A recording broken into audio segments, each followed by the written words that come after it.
Hello everyone, welcome to my channel Simple Tricks, and today we're gonna see how openpyxl is used to automate Excel operation, manipulation and creating of those Excel. Before moving on to the actual topic, we have to activate the conda environment. So a conda environment is a directory that contains a specific collection of conda packages that you have installed. So we will check which are the environment we have in this exercise. Conda env list will give me list of environment, and then I can activate this conda activate tf Jupyter notebook. So now we have come across this implementation part of our topic. So if you haven't installed this openpyxl, you can do so by writing this pip install openpyxl, and now you have got this openpyxl. But since I have already got this package, it is shown me requirement already satisfied. You can import this openpyxl. To begin with openpyxl, there is no requirement that a file has to be created on the file system. You can start working by importing this workbook class. So you can instantiate the object of this workbook class, and there is an active property associated with a workbook. So once you call this active property, it will give you the sheet name. You can pass the value to the shell by specifying the shell location and the value using this assignment operator. And the safest and the simplest way to save a workbook is by calling this .save method. You can also load an existing Excel workbook using this Excel workbook is equal to load workbook. So using this load method, you can load that workbook and you can check the content of the worksheet as well. So if you have specified this cell location as A1 and try to call the value method over it, you can get the value of that cell. Now if you will execute the shell, you can see the value got printed as hello. If you want to change the cell to say B1, it will give you the world what you have given here. You can create another worksheet by calling this workbook method. You can like find the sheet name by calling this wb.active. So this active property will give you the sheet name. You can print the title of the sheet. So the title of the sheet is sheet. Now you can change the sheet title by calling this sheet.title is equal to employee details. And now if you will print, this sheet title has got changed to employee details. So now we have come across this different way of writing data to the set. So the first way is that assignment operator. You can assign value to the cell directly by specifying the cell coordinate. Then you can call the value function on the cell object. So by calling this method and providing the values for the row and the column, you can specify the values for it. Now you can use the append method to insert the rows list of rows to the end of the sheet. So it will append those values to the end of the sheet. Now you can also call this workbook.save method to save the worksheet. Upon opening this Excel, as you can see, the first row got created as a result of this assign value operation. The second row got created due to the calling value method on the cell object, which we have seen, and the third and the fourth row got created using the append method strategy to insert list of rows to the end of the sheet. So now we will move to the next section, in which we will discuss the different way of reading the data from the cell. But the first step is to load the workbook which we have saved in the previous step. So you will pass the workbook name, and in case of Excel which contain multiple sheet name, you can pass this wb.sheetName method. So by calling this method, you can get the list of sheet names. And in case you wants to find the active worksheet name, you can write like wb.active. So this will print the active worksheet name on which you wants to do any kind of operation, read, write, any kind of operation. So this method one is to read the value by specifying the cell number and calling the value method. So we have already seen this method. Now we will see another method. So this method is basically used to specify the cell range. So here we have the Excel which contain first name, last name and the age. But as you can see, we have specified the cell range starting from A1 to A4. So basically we want the first name and last name to get printed. So and by calling this ci comma cj in the cell range, so basically we will find the x and the y axis of each of the cells, like the row number as well as the column number. So if you will execute it, you can see list of sheet name is employee details, active sheet name is employee because we have only one sheet. Then you can see this end of method one. So that was like Joe A1 is equal to sheet of A1 dot value. Then you will get the Joe. In this you are getting the first name and the last name. And there is a third method as well, in which you are fetching multiple rows and columns by using this iter rows method, and you can specify the min rows, max rows and the max column, and just by calling this cell dot value inside this for loop you will get the exact value. Now we will analyze this method too. So in this method, if we wants to see what is the value of age as well, so we can give like this C4, and if you will try to print, then you can see there is a error. So this value error, basically what it is telling, that too many values to unpack, expected to. So basically it means that it is expecting each cell to have two different values, but since we are giving this like ci and cj, so it is causing the issue. So now what we can do, that we can add another component for the third value, and we can write like this ck. We have to change this one as well. So basically we are fetching four things from the first row, so you have to give like 0 comma 4, then you have to give 1 comma 3 and 2 comma 3, then you have to call this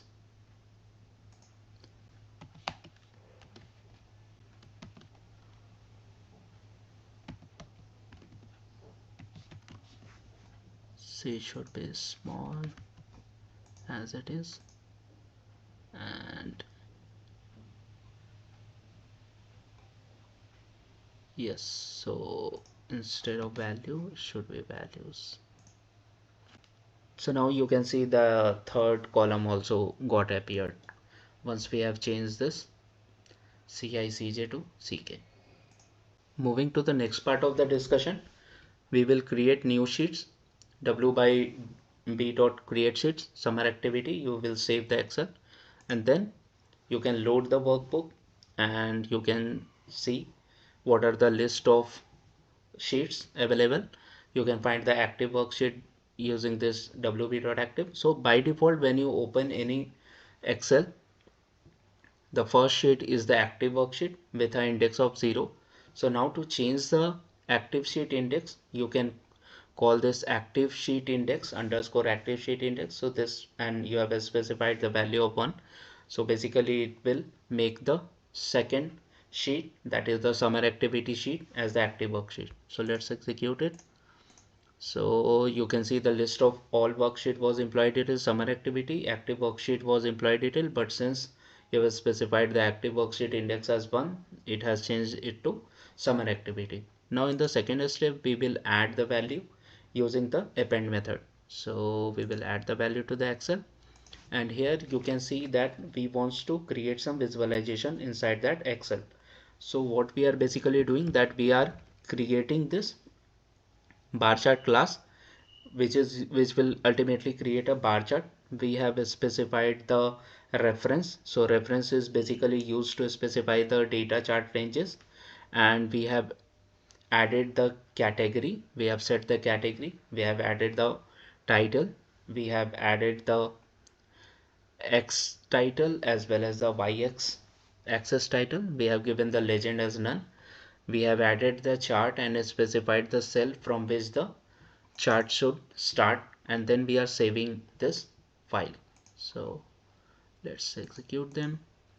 And we have similarly created this pie chart. We have specified the reference, and like we have set the category, we have set the title, we have set the legend, and we have added the chart at the location M7. And now you can save the Excel.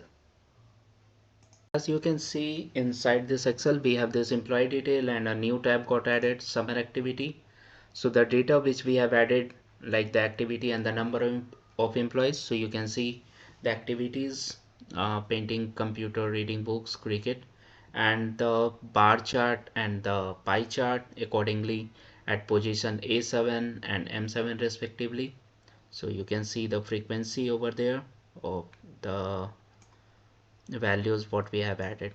So using openpyxl we can do the visualization as well. So now we will move to the next section in which we will implement a conditional formatting. Basically conditional formatting, as you know, is used to change the appearance of cell in a range based on specified condition. So for this what we will do, we will create another sheet, formatting design, and we will load the workbook, and we will change the active sheet to index to 2. So now the formatting design is our active sheet, and like we can import different styles, and using those styles we can import like font, border, side, alignment, gradient, fill. So basically font will be used to change it to bold, italic, underline, and border will allow you to create different border style, border colors. So you can see we have created a merge cell. We have called this merge cell condition, so that will merge the data ranges from A2 to F4, and we have specified the top cell as this. We have specified some coral color, yellow color, and you can specify the border like thin. So the border style is thin. You can specify the border style as double for the different side. You can specify what you value you want to write inside that merge cell. So I'm writing like learn conditional formatting.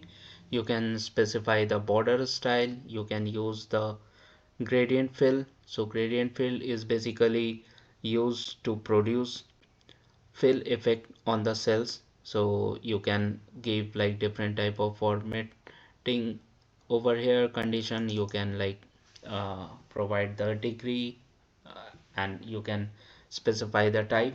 So here you have in this font you have specified it as black and size as 16, and then you will run it. And okay, so and next to them I have used this random method. So basically this random is a Python library which will be used to generate some random data. So age, gender, and genre, three columns I have created, and I have given the row should be starting at 6 and column should be 1, and I have specified the font of age, gender, and genre to be black, and the size will be 12.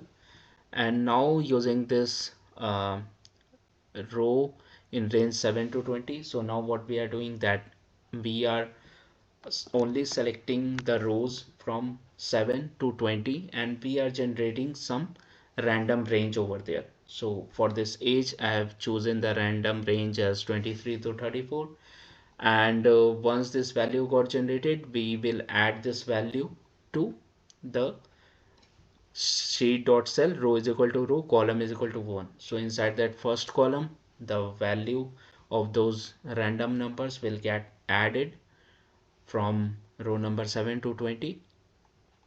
And then I have specified a gender list in which I have given male and female, and then in this same range of data from row 7 to row 20 I have implemented this random dot choice. So basically it will take up the value randomly from the list and assign it to the second column.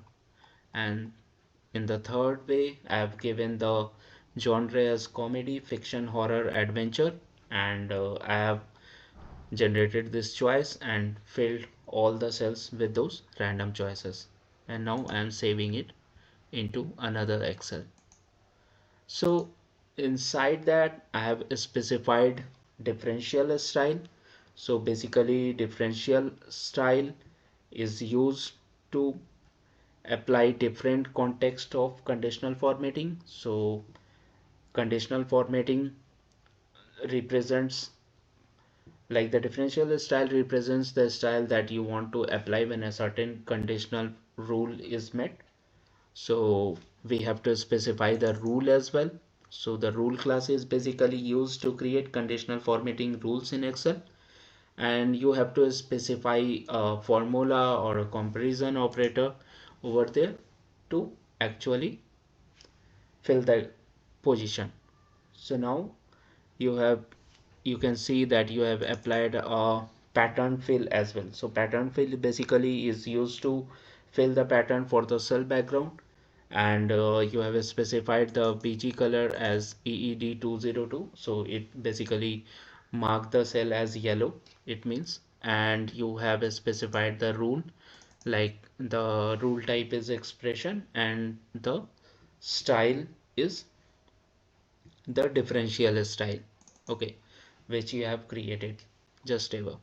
You have specified the formula, like you want to highlight all the cells for which the genre is horror, and then you have applied this conditional formatting for all the cell starting from A7 to C19, and you have passed the rule object, and now you are saving this Excel. So now let's execute it.